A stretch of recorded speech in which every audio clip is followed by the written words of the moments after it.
E aí, turminha, tranquilidade? Gente, eu tenho uma bomba pra contar pra vocês. Presta atenção nisso daqui. Eu peguei um vídeo agora.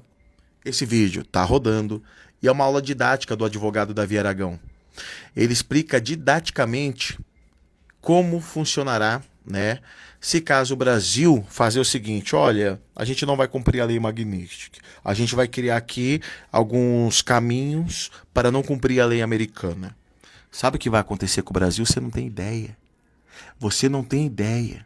Eu vou colocar esse vídeo aqui e eu vou pedir para você compartilhar para o máximo de pessoas que você puder, porque o negócio vai ficar feio.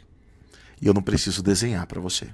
A descumprirem a Lei Magnitsky. Eu sou Davi Aragão e hoje vou explicar algo que pode desencadear a maior crise financeira da história do Brasil. O que acontece quando um país desafia diretamente o sistema de sanções americanos. Vou mostrar os mecanismos de retaliação que os Estados Unidos têm à disposição, os precedentes históricos e por que essa decisão pode transformar o Brasil profundamente. Fiquem até o final, porque isso pode afetar cada real na conta de vocês. Em 1º de agosto de 2025, algo inédito aconteceu na política brasileira. Pela primeira vez na história, o ministro do STF foi sancionado pelos Estados Unidos sob a Lei Magnitsky. A reação foi imediata e desafiadora. Alexandre de Moraes declarou: o STF irá ignorar as sanções praticadas. Este relator irá ignorar as sanções praticadas e continuará trabalhando. Gilmar Mendes foi ainda mais longe. O STF não se intimidará diante das ameaças dos Estados Unidos e disse que a independência do Poder Judiciário brasileiro é um valor inegociável. O que vimos foi uma blindagem institucional completa. Luiz Barroso, presidente do STF, disse que a corte seguirá firme no cumprimento de suas funções. Flávio Dino declarou total apoio. O próprio STF emitiu nota institucional defendendo Moraes. Até o Procurador-Geral da República, Paulo Gonet, e o Advogado-Geral da União, Jorge Messias, saíram em defesa. É uma solidariedade institucional que pode ter um preço financeiro devastador. Agora, imagine se o governo Lula, pressionado pela blindagem do STF, decida ir além das palavras. Imagine que obrigue os bancos brasileiros a descumprirem as sanções, que instrua o Banco Central a não colaborar com os bloqueios de ativos.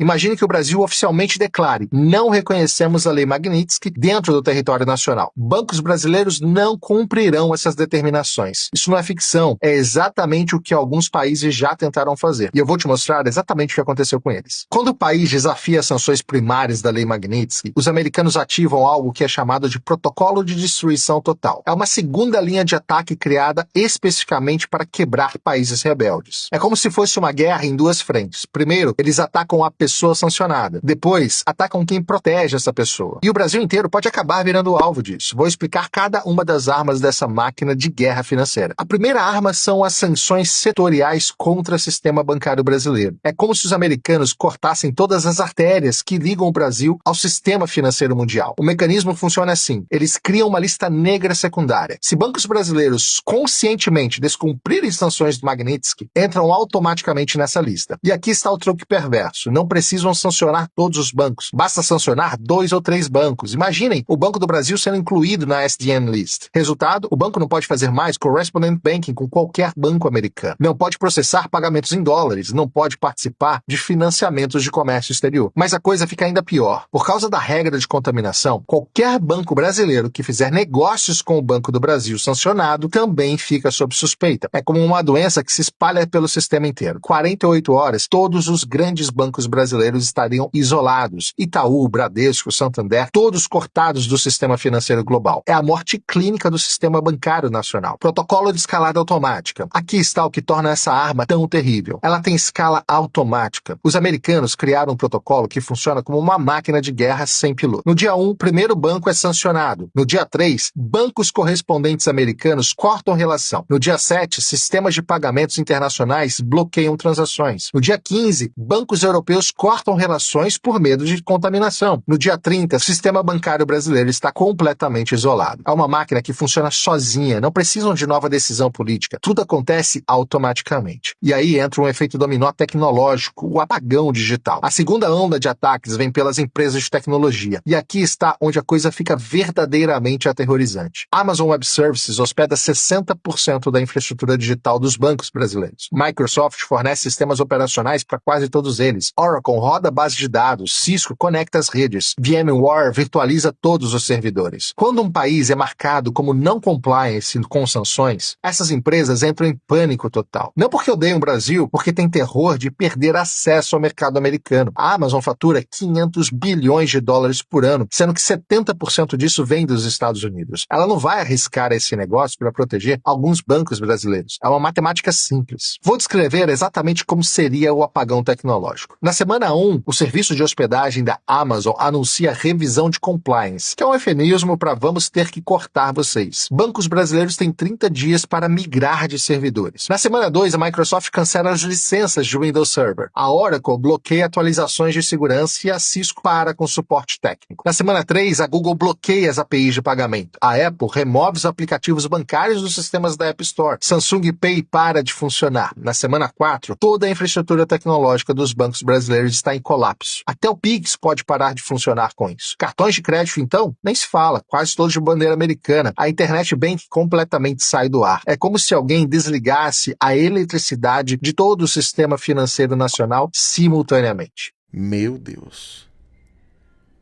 Vocês estão prestando atenção nisso?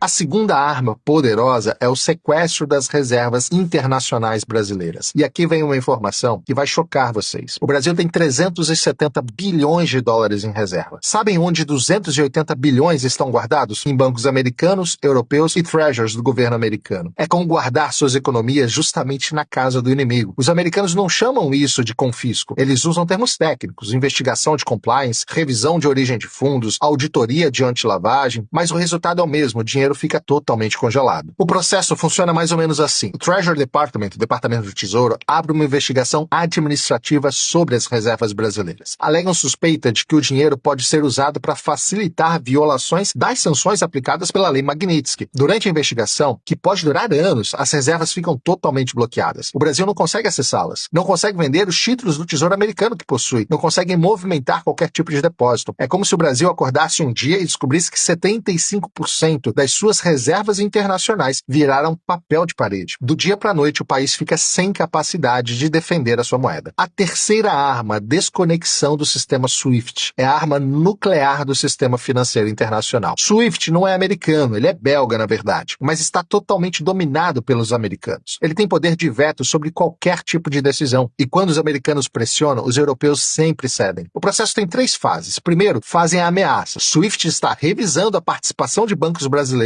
devido a violações de compliance de sanções. É um tiro de advertência. Bancos internacionais ficam apavorados, começam voluntariamente a reduzir transações com o Brasil. É como se o Brasil começasse a ficar com lepra financeira. Segundo, começam o isolamento seletivo. Bancos brasileiros ainda podem usar o SWIFT, mas com muitas restrições. Transações começam a demorar muito mais do que o tempo normal, e os custos ficam ainda maiores para as transações vindas do Brasil. É como se transformassem todas as autoestradas em estradas de terra e completamente esburacadas. Você ainda consegue chegar no seu destino, mas vai demorar 3, 4 vezes mais tempo, além de custar muito mais caro. E o terceiro, se o Brasil continuar resistindo à desconexão total, bancos brasileiros são simplesmente expulsos do sistema SWIFT. Resultado, o Brasil vira uma ilha financeira sem poder negociar com qualquer lugar do mundo. Não consegue receber pagamentos de exportações, não consegue pagar importações realizadas. O comércio internacional brasileiro para completamente, entrando em total colapso. A quarta arma, transformar commodities brasileiras em produtos tóxicos. É uma arma de destruição massiva econômica. O Brasil exporta 280 bilhões de dólares por ano. 65% são commodities. Soja, milho, café, minério de ferro, petróleo. Imaginem se esses produtos virassem radioativos comercialmente. Ou seja, ninguém poderia comprar do Brasil sem sofrer algum tipo de sanção dos Estados Unidos. Os americanos criam o que chamam de lista de contaminação comercial. Qualquer empresa que comprar commodities brasileiras, enquanto o Brasil proteger sancionados pela Lei Magnitsky, pode ser também sancionada. É uma estratégia de terror psicológico. Eles não precisam sancionar todas as empresas. Basta sancionar 2 ou 3 grandes, como exemplo que todas as demais irão seguir. Imagine que sancionem as americanas Cargill e Youngster Daniels Midland por comprarem soja brasileiro, que são grandes compradores. No dia seguinte, todas as outras trading companies param de comprar com medo de também serem sancionadas. É como se criassem uma epidemia de medo no mercado de commodities. O Brasil vira pária comercial do dia para a noite. A quinta arma, uma que pouca gente conhece, mas é devastadora. Segunda, pressão sobre as seguradoras internacionais. Todo comércio internacional depende de seguros. Navio carregando soja precisa de um seguro marítimo. Avião carregando café vai precisar de seguro de carga também. Até a refinaria de petróleo precisa de seguro de responsabilidade civil. E 95% das seguradoras internacionais são americanas ou europeias. A Lloyd's de Londres, a AIG, a Zurich, Allianz. Quando americanos pressionam, elas param de segurar cargas brasileiras. Resultado, navios param de sair dos portos brasileiros. Aviões param de carregar produtos brasileiros. É como se o Brasil fosse declarado não segurável. O olho que tudo vê. E aqui está o ponto mais aterrorizante. Os americanos têm tecnologia para detectar qualquer tentativa de burlar essas sanções em tempo real. Eles criaram algo que chamam de Matrix financeira. É um sistema de inteligência artificial que monitora trilhões de transações globalmente, 24 horas por dia. Cada transferência bancária gera 200 pontos de dados. Origem, destino, valor, horário, tipo da moeda, bancos intermediários, código SWIFT, até localização geográfica dos dispositivos usados. Inteligência artificial processa esses dados em tempo real. Machine Learning identifica padrões suspeitos. Se você transferir dinheiro para alguém sancionado usando um banco intermediário lá em Singapura, eles detectam em apenas 30 segundos. Meu Deus.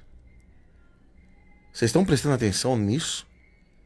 Mas vai além da tecnologia. Eles criaram uma rede de informantes digitais. Exchanges de criptomoedas, por exemplo, reportam transações suspeitas. Fintechs vão compartilhar dados de compliance e até empresas de cartão de crédito também viram espiões. É como se cada transação financeira no mundo fosse monitorada por um exército de algoritmos e também de delatores digitais. Para entender o poder dessa arma, veja o que fizeram com a Rússia em 2022. Em 72 horas, destruíram a economia russa. No dia 1, sancionaram os bancos russos. No dia 2, cortaram acesso ao SWIFT. No dia 3, congelaram 300 bilhões em reservas do Banco Central Russo. Resultado, o rublo desvalorizou 50% em uma semana. A inflação disparou 20%. O PIB do país contraiu 8% só no primeiro ano. E aqui está o detalhe principal. A Rússia teve 15 anos para se preparar para essas sanções. Criou sistemas alternativos, acumulou ouro, fez parcerias com a China e, mesmo assim, a economia russa foi praticamente devastada. Vou dar exemplos mais detalhados de países que desafiaram o sistema americano. O caso do Irã, a lição de resistência. Entre 2010 e 2018, o Irã tentou resistir às sanções nucleares, criou um sistema bancário alternativo, usou permuta de mercadorias e até criou uma moeda digital própria. Os americanos responderam com sanções secundárias massivas, cortaram qualquer empresa que fizesse negócio com o Irã do sistema financeiro americano. O resultado veio em números. O PIB iraniano caiu 25% em 5 anos. A moeda se desvalorizou 90%. As importações caíram 80%. O país quase entrou em um colapso social. Só em 2018 o Irã capitulou e aceitou negociar um acordo nuclear. Mesmo assim, muitas sanções continuam até hoje. Outro caso da Venezuela, uma morte lenta. Venezuela tentou proteger funcionários sancionados usando bancos privados e empresas estatais. Os americanos escalaram gradualmente. Primeiro sancionaram Maduro, depois ministros, depois toda a PDVSA, que é a principal estatal petroleira da Venezuela, além do Banco Central e finalmente toda a economia venezuelana. O resultado disso é mais do que conhecido, né? O PIB venezuelano caiu 75% em 8 anos. A hiperinflação destruiu a moeda. 7 milhões e meio de venezuelanos deixaram o país, o que é 25% de toda a população. A Venezuela hoje é um cadáver econômico. Hoje produz apenas 10% da sua capacidade, o que antes eram 3 milhões de barris de petróleo por dia, hoje são apenas 300 mil. Já o caso da Coreia do Norte, um isolamento eterno. A Coreia do Norte criou um sistema financeiro paralelo mais sofisticado que existe. Bancos em Macau, empresas fantasmas em Hong Kong, até hackers cibernéticos para roubar dinheiro. Americanos simplesmente declararam: qualquer banco que toque em dinheiro norte-coreano será banido do sistema americano. Resultado, isolamento financeiro total há mais de 20 anos. O país só sobrevive porque China viola as sanções secretamente. Mesmo assim, a economia está em colapso permanente. A lição desses casos é clara: não importa quais alternativas você crie. Se os americanos decidirem te quebrar financeiramente, eles vão conseguir. O sistema financeiro global é como uma teia de aranha gigante e os americanos estão no centro dela. Qualquer vibração na teia, eles vão sentir. Qualquer movimento suspeito, eles vão atacar. O Brasil está completamente vulnerável. Mais vulnerável que o Irã, mais vulnerável que a Venezuela e mais vulnerável que até mesmo a própria Rússia. Isso porque a nossa economia é totalmente integrada ao sistema americano. Agora, vou simular exatamente o que aconteceria se o Brasil desafiasse as sanções Magnitsky. É um exercício de análise de risco que todo brasileiro precisa entender. Primeira semana, os americanos enviariam um ultimato formal. O Brasil tem 7 dias para instruir seus bancos a cumprirem as sanções contra Alexandre de Moraes ou enfrentará sanções secundárias. O governo brasileiro responde: não reconhecemos autoridade americana sobre nosso sistema judiciário. Os bancos brasileiros não cumprirão essas sanções. Wall Street Journal, Financial Times, Bloomberg começam cobertura 24 horas desse evento. Investidores internacionais entrariam em pânico imediato. O risco do país dispara. Na semana seguinte, as primeiras retaliações começam. Primeira onda de sanções secundárias. 3 bancos americanos cortam o sistema de correspondent banking com o Banco do Brasil, Bradesco e Itaú, os maiores do país. Resultado imediato disso, o dólar salta de 5,50 para 7 dólares em uma semana apenas. A bolsa despenca praticamente uns 30% e a fuga de capital supera os 20 bilhões de dólares. Empresas começam a cancelar importações aos montes, não conseguem mais obter cartas de crédito, por exemplo. Os portos param de receber navios que dependem de financiamento internacional. Na terceira semana, as empresas de tecnologia entram no jogo. Microsoft avisa que vai cancelar licenças de bancos brasileiros em 30 dias. Amazon suspende novos contratos com bancos brasileiros. Google bloqueia sistemas. Agora, vou explicar algo que nenhum político quer te falar. O preço humano real que os brasileiros pagariam se o governo decidisse proteger Alexandre de Moraes. Não é sobre economia abstrata não, tá? É sobre vida e morte. O primeiro impacto seria uma catástrofe sanitária sem precedentes. Eu vou te explicar por quê, não é exagero. E aqui está um dado que vai chocar vocês. O Brasil importa 95% dos ingredientes farmacêuticos ativos. Significa que 95% dos medicamentos vendidos no Brasil dependem de importações. Insulina para diabéticos, quimioterapia para pacientes de câncer, medicamentos para HIV ou remédios psiquiátricos. Sem acesso ao sistema financeiro internacional, laboratórios estrangeiros param de aceitar pagamentos brasileiros. É como se cortassem o oxigênio de um sistema de saúde nacional inteiro. Além disso, em relação a equipamentos médicos, seria ainda pior. O Brasil importa 80% dos equipamentos hospitalares. Marca-passos, desfibriladores, máquinas de hemodiálise, tomógrafos, respiradores. Imaginem hospitais com pacientes de UTI e os respiradores parando de funcionar porque não conseguem importar peças de reposição, por exemplo. Não conseguem pagar fornecedores estrangeiros. Cirurgias cardíacas canceladas porque não há como importar válvulas. Transplantes suspensos porque não há como pagar medicamentos anti-rejeição. Em 6 meses, teríamos uma crise humanitária comparável a uma guerra, praticamente. Milhares de mortes evitáveis por falta de medicamentos e equipamentos. Segundo impacto, a destruição do sistema alimentar brasileiro. E aqui um outro dado terrível. O Brasil importa 85% dos fertilizantes que usa. E sem fertilizantes, a produtividade agrícola despencaria pelo menos 60% em uma safra. Os preços dos alimentos disparariam. Arroz, feijão, carne, leite, tudo ficaria praticamente inacessível para a população mais carente do Brasil. Mas vai além da produção. O Brasil exporta 80 bilhões de dólares em produtos agrícolas por ano. Sem acesso ao sistema financeiro internacional, as exportações praticamente parariam.